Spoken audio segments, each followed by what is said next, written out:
Alright, so today we're going to be working on another MacBook. Well, magnets tried to get away from me. So today's MacBook is an A1708. It says liquid damage, no power, and we're going to see what's actually wrong with it. And this wire from my headset is driving me nuts, so I'm going to cave and put it behind my shirt.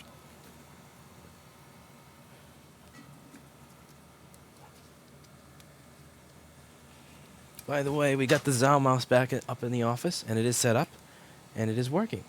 So I'm quite excited about that. It seems like I have 3 people watching live.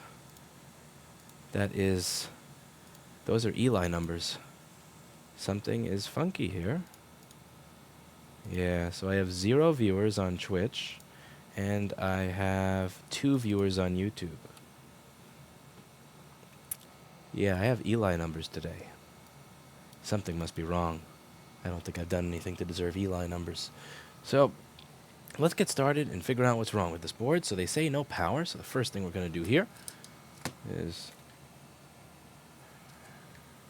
take this, have our USB-C amp meter over here. Now remember, we want to unplug the battery because the amperage that the charger is, the amperage the board is drawing is going to tell me what type of problem we have with this board, and I want a reading from the USB-C amp meter that is going to give me an idea of what the board is taking, not the board plus the battery. Because the battery is always going to be taking a different amount of amperage depending on how much is charged. The board typically takes a static amount of amperage if it's doing a certain task.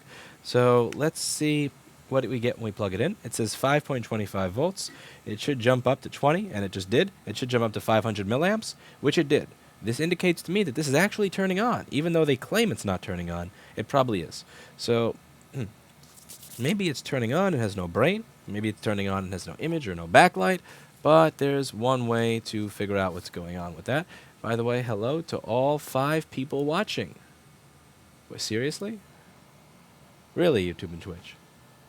5 viewers between the two of you, these 2 platforms? Wow. I'm humbled. Now I know what it's like to be Eli the computer guy. Nobody likes me anymore. Okay. So if I flip the machine over, the first test for it being brain dead is caps lock. So if I can hit the caps lock key and I get a little light on it, there's a chance that this is not completely brain dead. And it doesn't. That could be because it's not booted into anything yet. So, okay, here we go. So it's fully booted. As you can see, the caps lock key is going on in and out. Not in and out. It's lighting up. And whatever the opposite of lighting up is, my brain is too fried right now to have the word available. But it's a good thing I'm only playing to an audience of a small number. My streaming audience tonight is a small percentage of my subscriber count. A very small number. A limited number of people are watching my stream. A small percentage of my subscribers are watching my stream tonight. A very small percentage of my subscribers are watching my stream tonight. A very small percentage. Okay, so this most likely means that we are missing image or missing image and backlight. Now, let's see if we have something on the screen by zooming in on it. Now, do you see an Apple logo? You see this over here? To me, this looks like an Apple logo. That looks like an Apple logo. So most likely, we have an image. We're simply missing a backlight. So this doesn't have a backlight. Now, as you all know from the previous videos I've done, Apple has designed this machine differently than they designed the machines from the few years before. If you get liquid on the display connector or the display cable, 52 volts, backlight, CPU data line. No separation. Just beep, ow! And you're overclocking like Linus. So what we need to do is take the board out, take a look at the backlight circuit, see if anything looks funny on this backlight circuit. Also, everybody please email hi@rossmangroup.com and remind him that I need to get a mount for this camera that does not wobble constantly. Hi is the official paid stream assistant.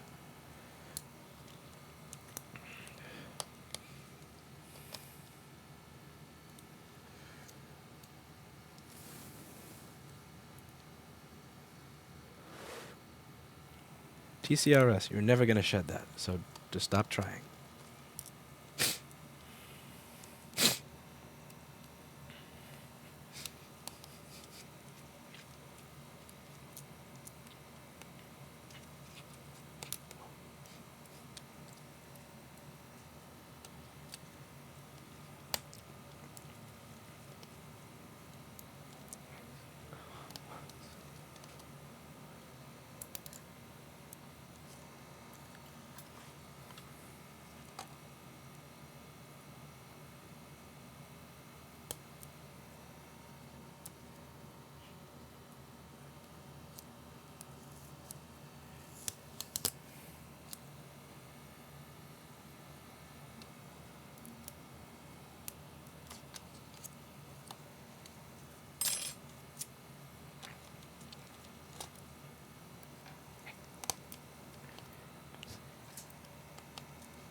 Yeah, Paul Daniels is a good guy. I would highly suggest checking out his live streams and videos.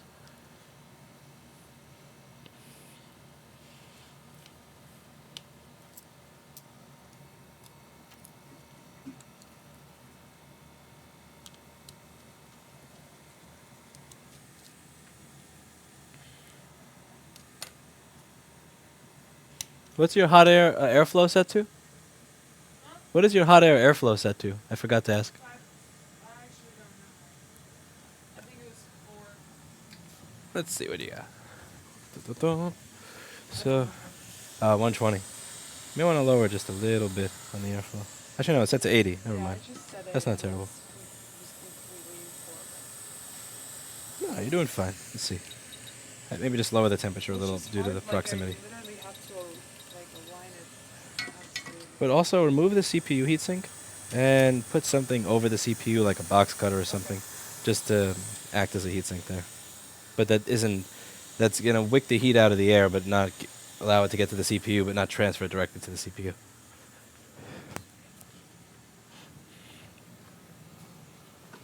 Okay.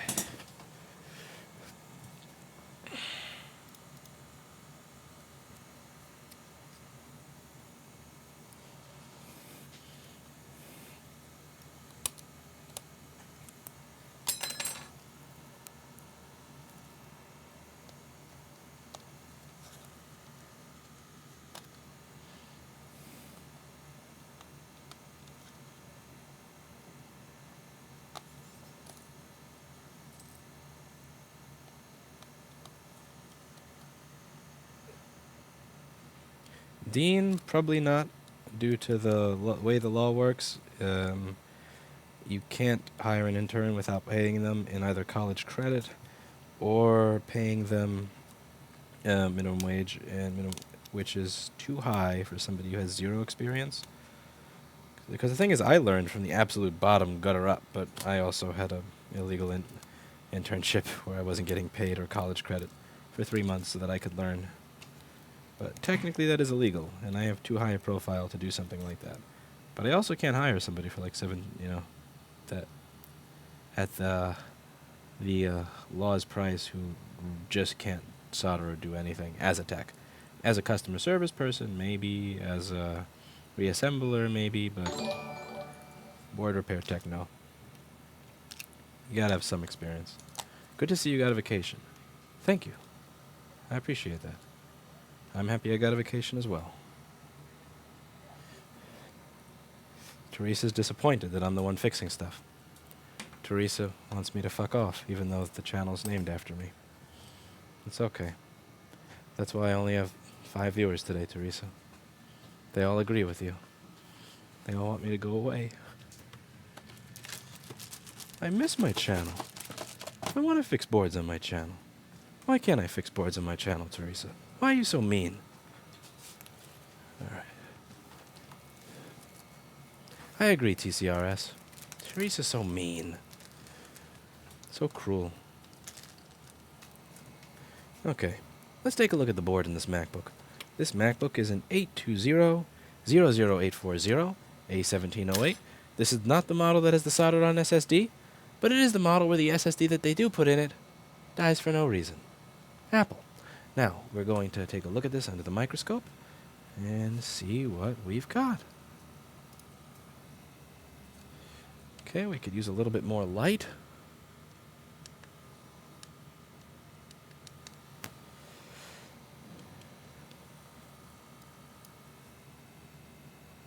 CD3215 has corrosion, but it's on the top of the chip, but keep that in mind. We may want to reflow it. Resistor powering CD3215 has a little bit of corrosion, but again, we'll just keep that in mind, but we may reflow it later. No, clean up that area a little bit. Ooh, what's this? Alright, I gotta see what that area is for. It's right by the charger. Oh, ow, right to the face. This is the backlight section over here. These are backlight capacitors, backlight fuse, backlight current sensing, and over here, yeah, backlight driver. Ouch. So first thing we're going to do here is take a look at where the backlight circuit is on Paul Daniels' execrable software, Flex Board View. I had a vacation, and it was beautiful, because in the entire vacation, not once did I have to use Paul Daniels' software.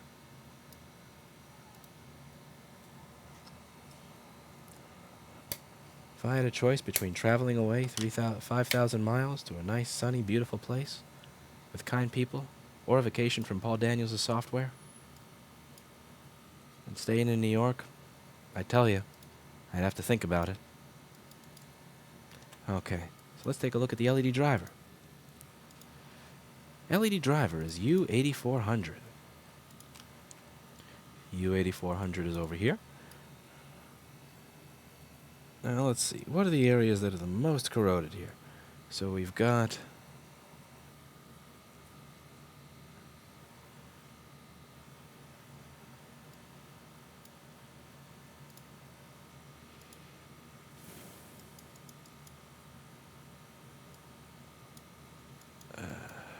these two resistors, backlight feedback. Okay, that's no good. And the capacitors to output. That's no good. Let's turn on the second piece of Paul Daniels' execrable software that reads the multimeter readings. Let's see what's going on here.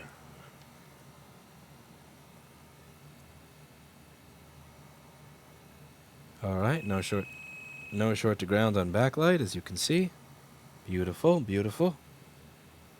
So perhaps we can just get away with a light reflow. Let's also take a look at what the display...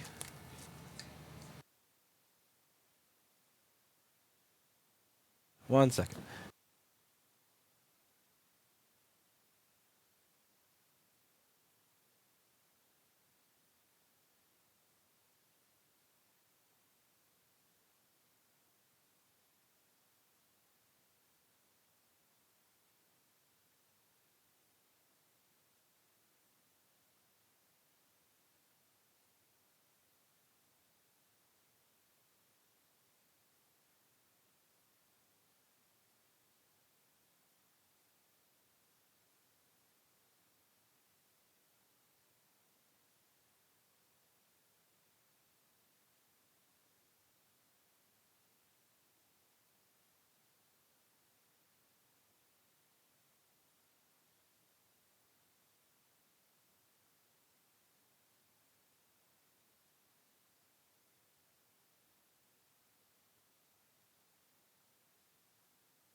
Alright, back here.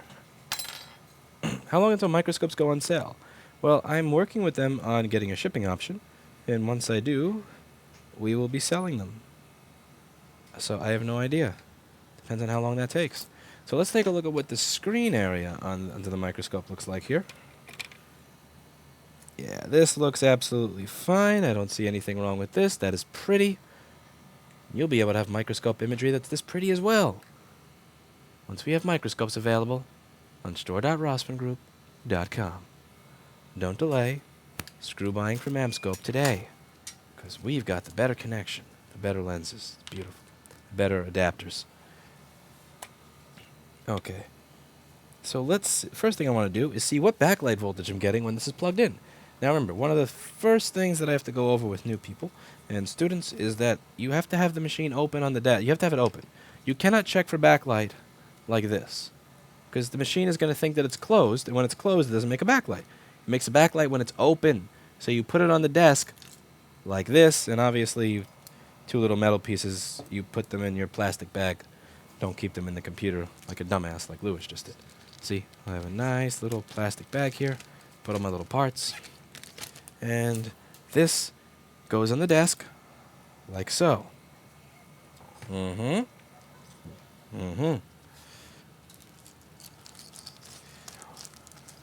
Now, we're going to plug it in, and I want to see what voltage I get at backlight output. Because just like when I'm looking to see how much amperage the logic board is taking, different numbers for the amperage it's taking, it's going to tell me different things. The amount of voltage I get at backlight output is going to tell me different things about what could be wrong with the circuit, and it's going to save me some time. So we're going to plug this in, and we're going to see what voltage I get at backlight output. It's a MacBook. Attack, attack.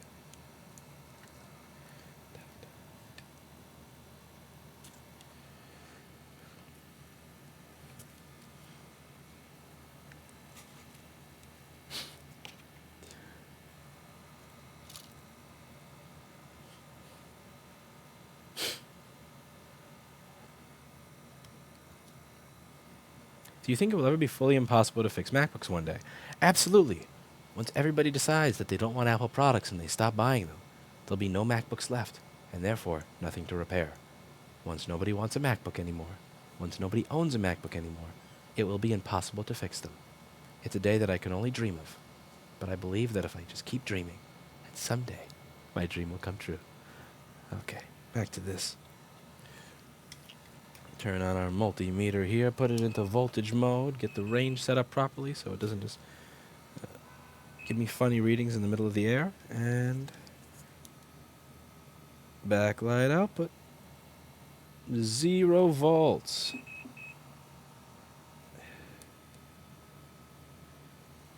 Okay, 0.2 to 0, 0.2 volts. Okay, that's interesting. So now 0.2 volts is not something I'm used to getting. So we're going to follow along in this circuit and try to figure out where the voltage goes away. So at the end of the circuit, I noticed that we had 0.2. Now instead of checking over here and over here and over here and over here and over here and over here and over here and over here and over here, I'm going to check at the beginning. Why waste time checking everything in between? I like to check the end and the beginning. So we're going to go over to this area over here around and see what we're getting closer to the beginning.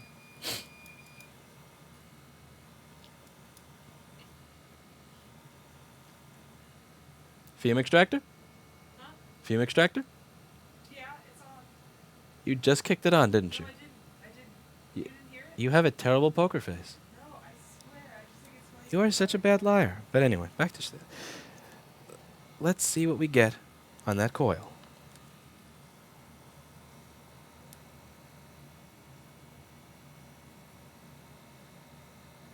0.3. Interesting. Okay, that means most likely Q8400 over here is not opening. But why is Q8400 not opening? What's wrong with it? Okay, Q8400 is going to be on the other side of the board. Now this here is a P-channel MOSFET. This is going to open when the voltage on the gate, pin 3, is less than the voltage on the source, pin 4. And if you're not sure how these MOSFETs work, you can check the document that I linked to down below. It's about a 150-page document, Basics of Board Repair, and it has a nice, big pictures, big font. It's almost like a children's book for board repair, really. And it's designed to try and make it easy to learn. So if you don't know how these transistors work or when they're supposed to open and all that good stuff, you can check it out, and you'll be able to follow along a bit better. So this is going to open when the voltage in the gate, pin 3, is less than the voltage in the source, pin 4. So let's see where we can measure the voltage in the gate and the source. It seems like we're going to have to turn the board around, and that's a bit of a pain in the ass because as you can see how this thing is put together. The display cable is over here, nice and short, and watch what happens when I try to flip the board.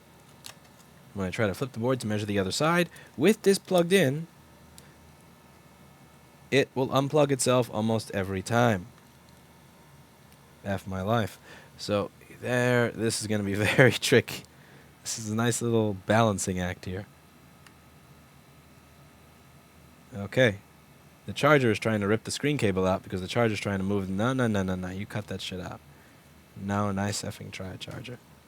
The charger is trying to move the board. You see that? You see that? It's dancing away. Okay.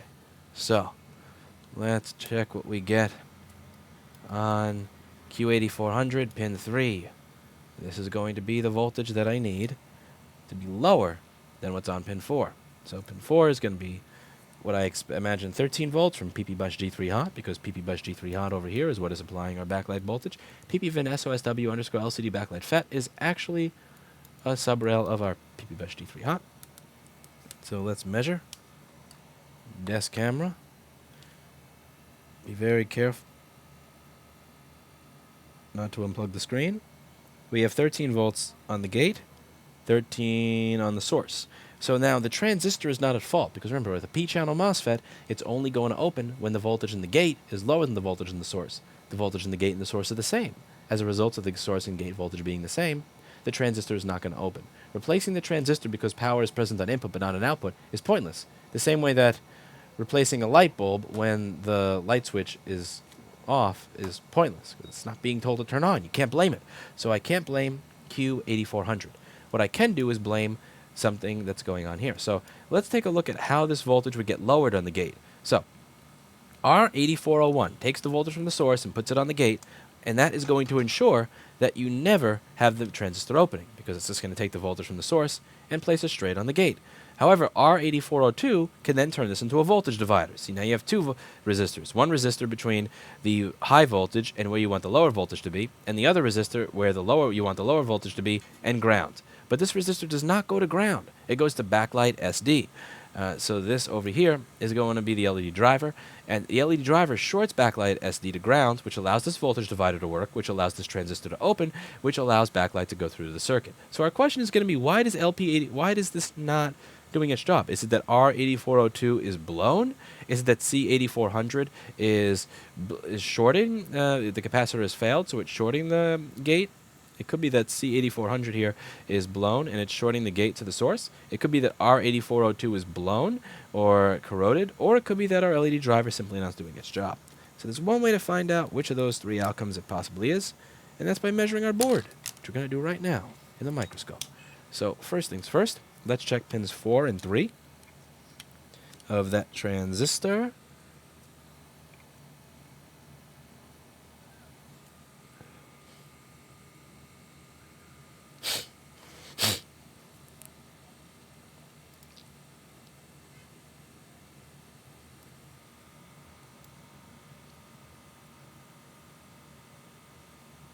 Your YouTube stream says this video is restricted. Try signing in with a Google Apps account. Lovely. I'm restricted.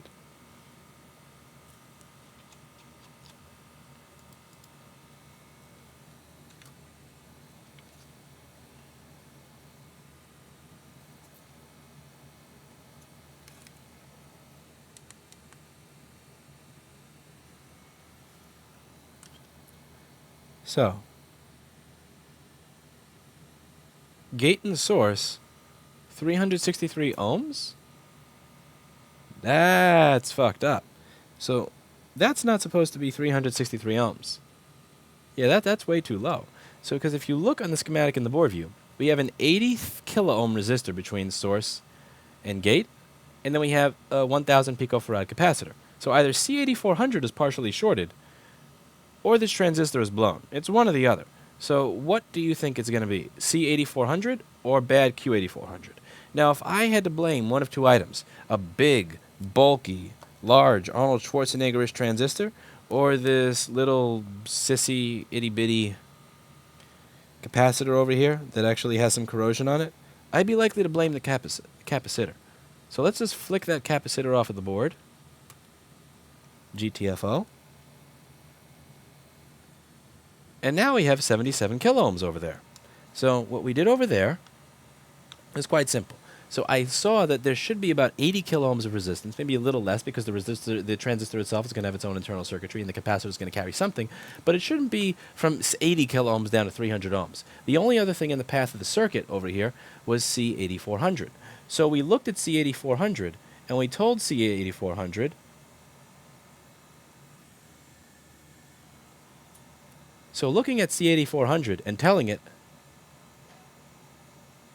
worked.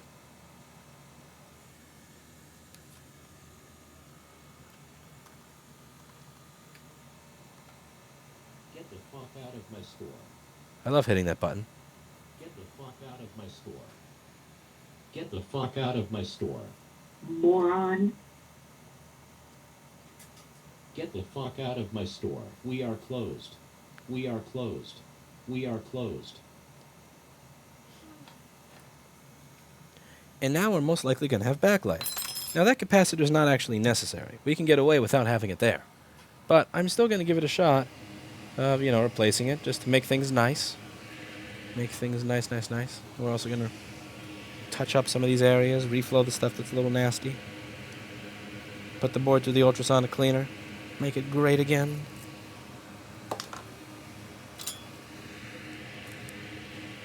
How is your MOSFET soldering going? Would you like some help?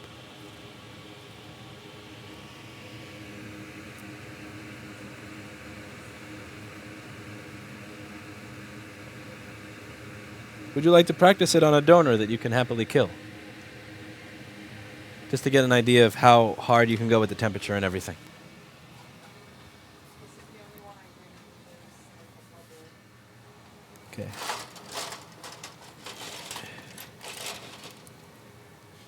Actually, this one's missing them, but you could just take the broken ones and put it on here. So look at this one just to let me know Sure. how bad it is. Let's see. That's fine. It's a little crooked. So I would probably heat it, push down on it a little more, because some of them don't look perfectly soldered. Okay. You could typically use the micro pencil to get in there and tidy it up, but the micro pencil is not going to do anything because of the thermal mass. Okay. So typically I just put too much solder on the pads and then I push down as much as I can Okay. in that area because you can't go in and touch it up after the fact. But you could also practice on that one. I'm gonna practice. Go for it.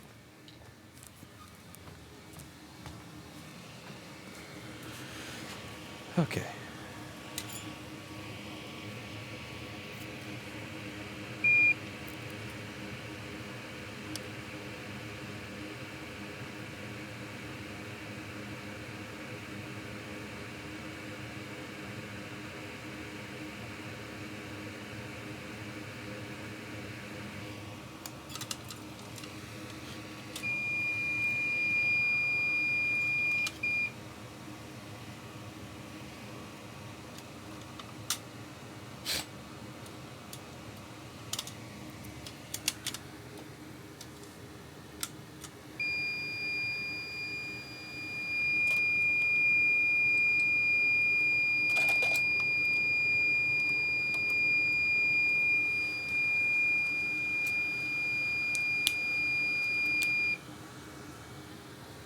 Bastard.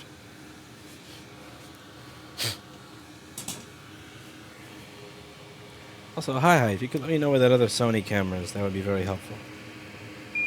I don't know if you replied in Discord yet because I haven't checked it. Alright, so we're going to make that capacitor happy again. Happy little capacitor. A little bit of refurbishing. Make this resistor happy again. A little bit of refurbishing.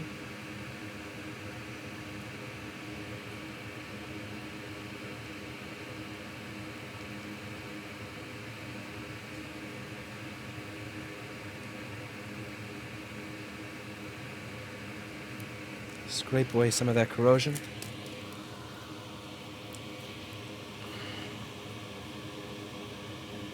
The board that Boat didn't fix, he actually wound up giving to Paul, and then Paul corrected his work, and now it works. And he did a follow-up stream to show you all how he figured what was the actual problem with it.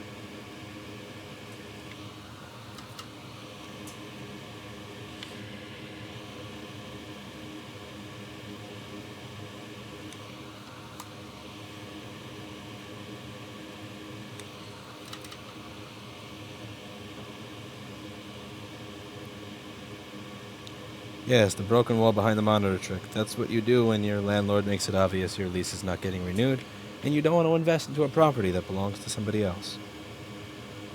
Yep.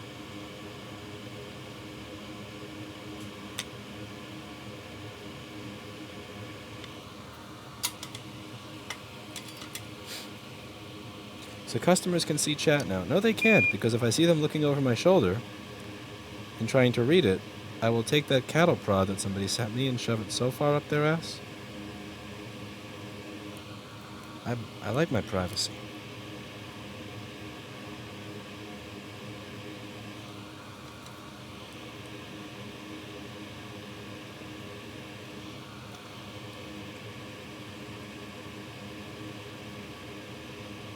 Okay, those two caps that are shorted will get moved into place as I hot air the capacitor that I need to put in there.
Yeah.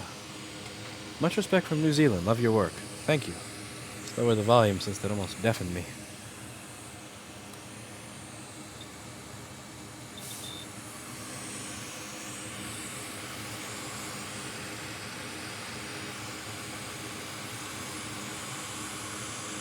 Don't you tombstone on me, little resistor and capacitor. This is not a Paul Daniels stream. We have standards here.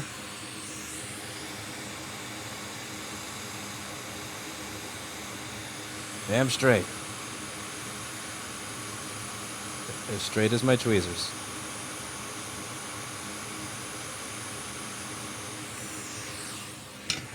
Let's see, are those two capacitors going to the same pin? Because if they are, putting in all this extra effort to make sure they don't touch is stupid.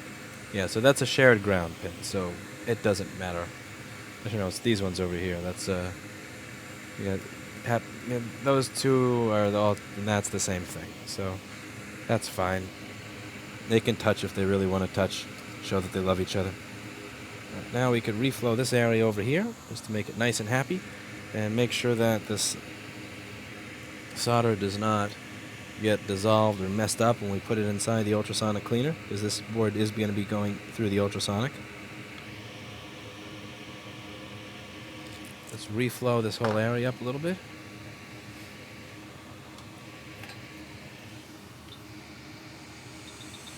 Pink Senna, how are you? Yes, an L did have a...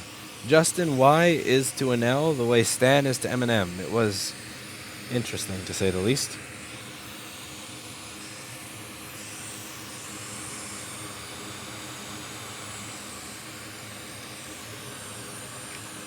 I've been exploring the concept of opening a store in Hawaii.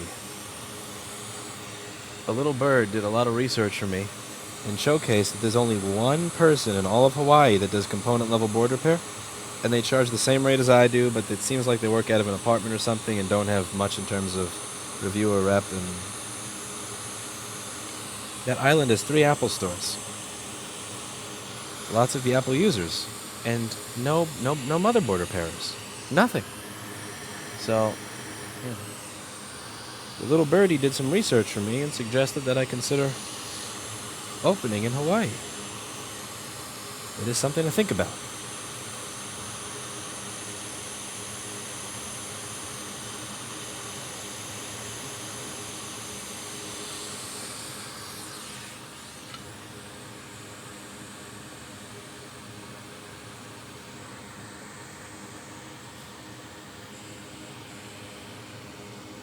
Okay, do a little bit of rapid cooling before moving on to the other side of the board.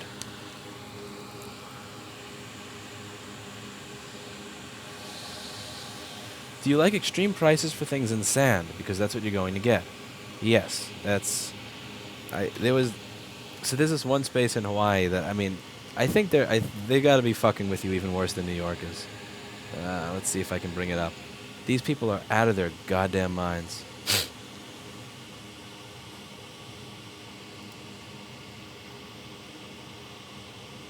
Let's see.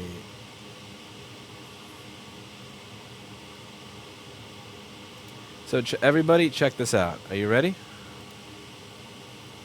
Are you ready? Check this out. So, 1, 2, 3. Okay, so this here is $25,000 in Hawaii. It's $25,000 and $1,300 a month homeowners association fee for a 90 square foot storage space. Like, this is a closet. This is a closet that costs $25,000 and $1,300 a month in rent, plus probably property tax. What? People are at it. Like, even in New York, really?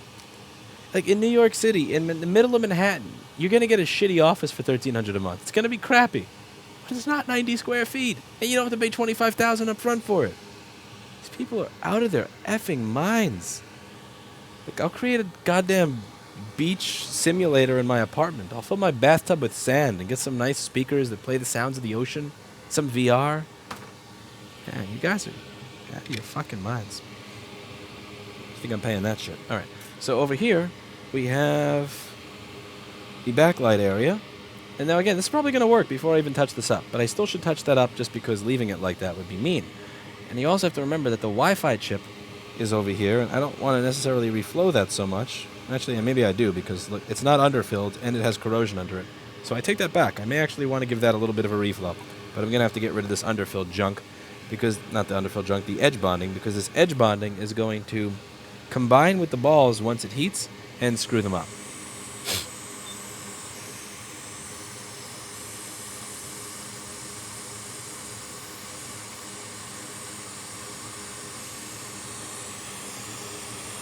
What I don't understand is how can you have a homeowners association fee? Because it's a homeowners association, but 90 square foot is not a home. There are places in the world that are even worse than New York when it comes to bullshit pricing. I gotta say, Hawaii took the cake from me with that. Like New York says that getting an office is going to cost you $1,200 a month for 90 square feet. In Hawaii, you pay $25,000 up front to be able to rent your $1,300 90 square foot closet. Yeah.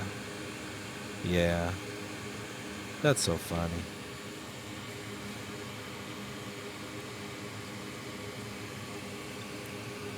Only God knows how many cockroaches are going to be in it.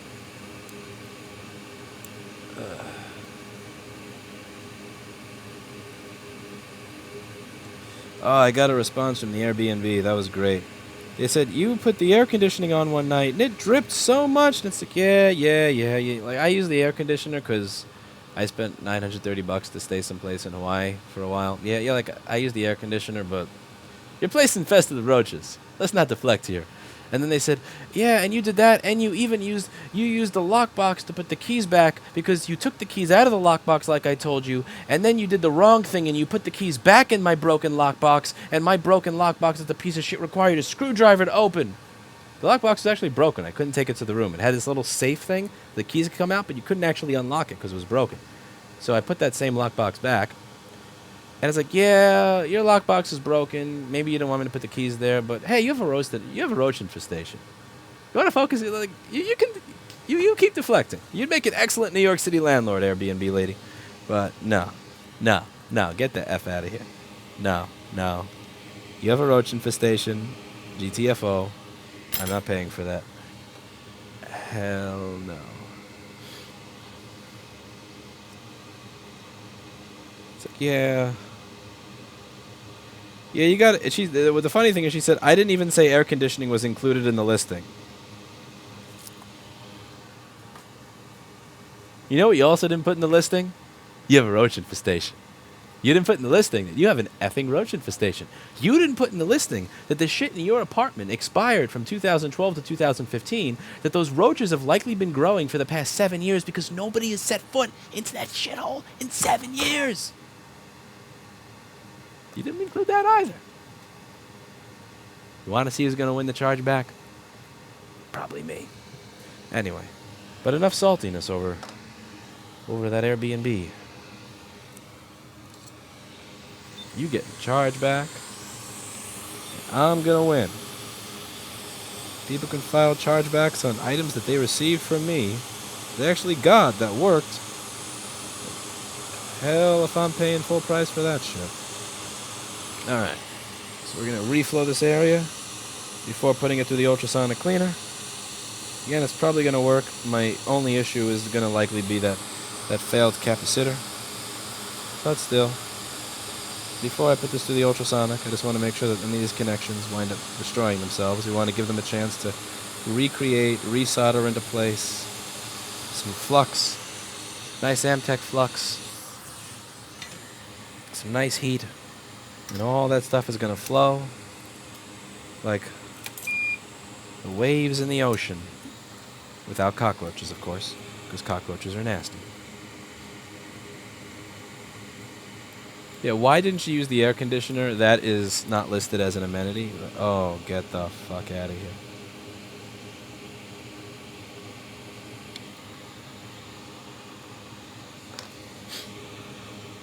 Actually, let's see. Can I load those messages? Can I load this shit? Can I show you this on the stream? This would be hysterical.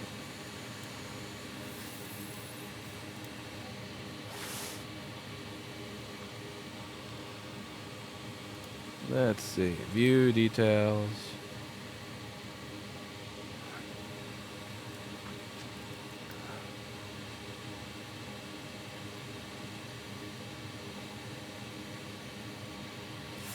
Let's see. Actually, I don't know how to do this without showing their details, which I don't want to do. Fuck. Okay, what if I do this? I will print screen it, and I will snip out the shit I don't want you to see. Yeah.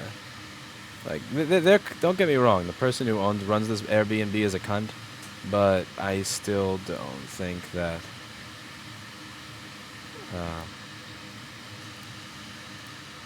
they should be doxxed. Let's see. Okay, so it sucks. The message I sent back to them is not viewable for some reason. So I sent them a message, but all you can see is the one that I requested from Airbnb, but fuck it, I'll show you anyway. So I put here... Yeah, they said, I checked on you. I told you some people, they leave the food outside. If you see cockroaches, please spray. You said New York has mouse and other stuff. You have more than one person stayed at my place. I thanked you and gave you $15 for the trap. I texted and called you where to put the keys. You don't answer to the wrong lockbox. I have to use a screwdriver to damage the lockbox. That lockbox did not fucking work. But anyway. So you stayed a week. You should leave at the very beginning. Okay, point taken. I do not list AC, but you use AC the whole time. Water dripping to bottom floor. I'm sorry that you don't know how to route water from a fucking air conditioner. I'm sorry, you're so stupid. Okay, you paid for my roach traps. You offered me a space. That's $930. That's infested with roaches. And when I tell you that I spent $10 or $15 on roach traps, you think that we're cool if you just simply reimburse me for the roach traps. No, we're not fucking cool. If you see cockroaches, spray. I sprayed. Those cockroaches are everywhere. They're everywhere. You know why? Because you have not cleaned your apartment or lived there in 7 fucking years. Where?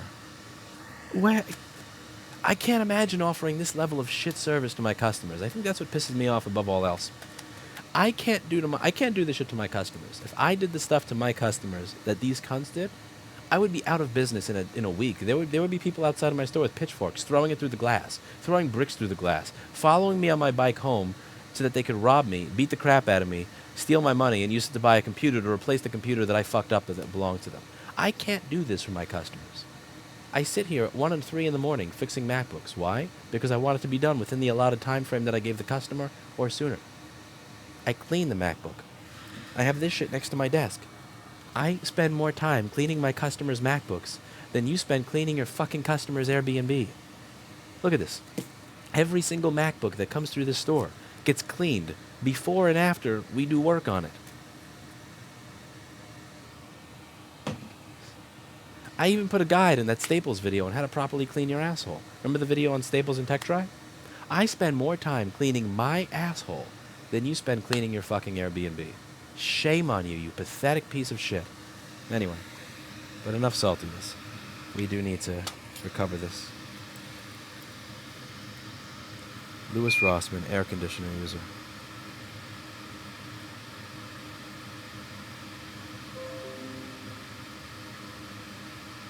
They got a point. Like, why did you stay if it was a shithole? I didn't realize that there was.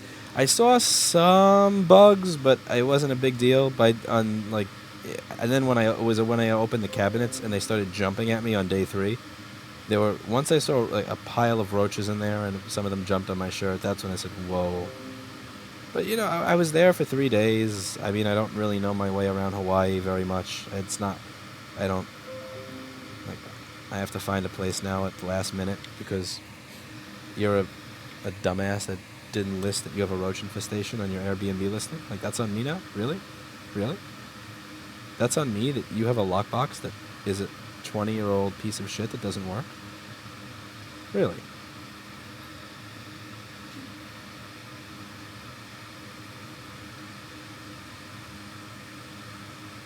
If it was $30 a night or even $50 a night, I would consider it. Damn. You had the balls to charge a cleaning fee, too. Oh, hell no. Alright. I reflowed around this Wi-Fi chip area, so I think we're ready to see if we have a backlight now. I've given this area a good touch-up.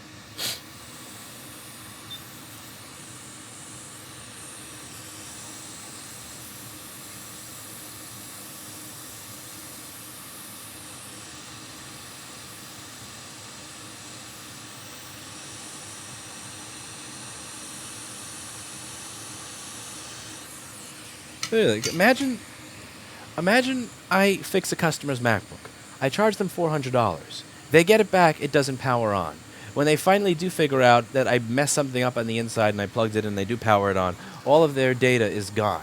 They come back to the store and I say, you opened my door wrong. You left a mark on my door. You left a fingerprint on my door. You left a handprint on my door. Oh, hey, I stayed at your place and I just so happened to notice that it has a roach infestation, that you haven't cleaned the place in like 7 to 8 years.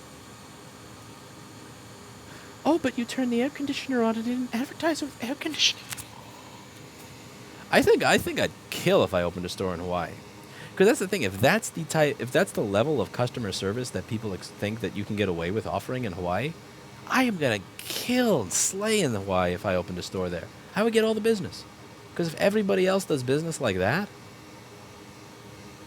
then I got it easy.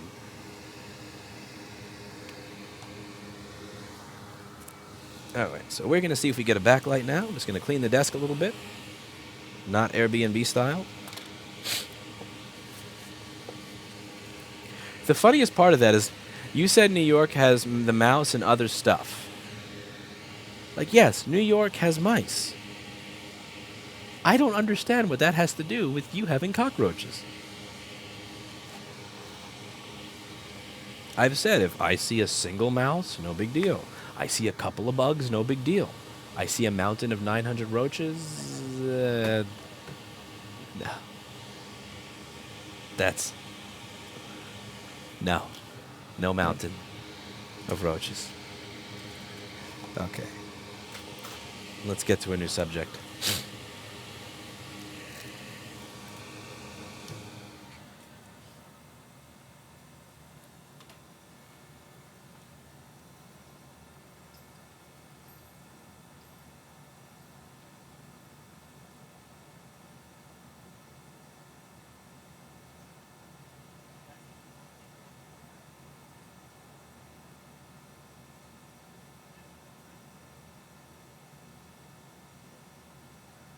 What about your landlord if you open a business there? What about my landlord? I don't have a landlord in Hawaii yet.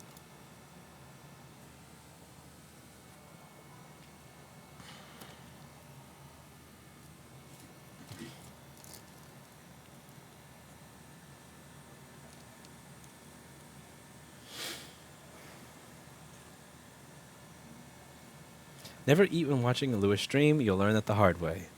Yep, indeed. Okay, so now we're going to turn this MacBook on, plug it in. The screen is plugged in. Let me just plug it in the other way so I can actually see the amperage reading. And we're going to measure and see if we get a backlight on the screen. Also, I almost forgot to put this in my little bag. Thank you for reminding me, people. We're using a little bit more amperage than before, which leads me to believe that the backlight on the screen may actually be turning on now. So I'm going to measure backlight voltage. Expecting a nice 39 volts there. 44 will do. 52 would mean it's not getting to the screen. 44 seems right. So we should be seeing a question mark folder soon. And if we do see a question mark folder... look at that question mark folder, isn't it? So that question mark folder means that we have fixed the board. And that's pretty cool. So this board has been fixed. So just to go back over on the schematic and board view to show you what it is that was wrong with this MacBook. On the backlight circuit, we have this transistor over here. Let's just put it into full view. So this is the backlight circuit. It's going to take the 13 volts in, turn it into 44 volts out. And this is a transistor. This is kind of like a switch. It's like a light switch. It's going to choose whether or not to send the voltage from here to here. That's only going to happen with a P-channel MOSFET if the voltage in the gate, pin 3, is lower than the voltage in the on the source, pin 4. Now, this is a voltage divider that's supposed to, when the backlight driver shorts backlight SD to ground, this voltage divider will be allowed to work and take the 13 volts here and make it 5 volts over here. However, this capacitor was corroded and blown. So this capacitor was taking the voltage from here and sending it to here. So rather than this being an 80 kilo ohm resistor, since this capacitor was blown and passing power, it was kind of acting like a 300 ohm resistor. So the voltage divider was not able to do its job. So the way this works is you're going to send a teeny tiny piece, that's worth of 13 volts over here. And then the resistor below it is typically going to be a value of less resistance than the top resistor, and that's going to send the bulk of it to ground.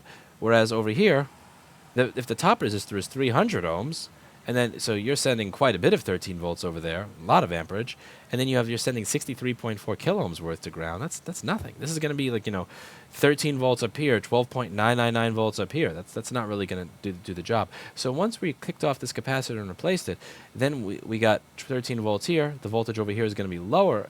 This transistor is going to be able to open again, and it's going to work. Again, if you have voltage in the input of the transistor but not the output, you cannot simply replace a transistor without seeing if it's being told to turn on, the same way that you would not replace a light bulb if the light switch was not on. So that's it for today. As always, I hope you learned something. It's kind of tempting to think about opening a store in Hawaii. The weather's nicer. The people are nicer. The whole $25,000 to buy a 90 square foot room thing is kind of discouraging, but I'm thinking about it. That's it for today, and as always, I hope you learned something.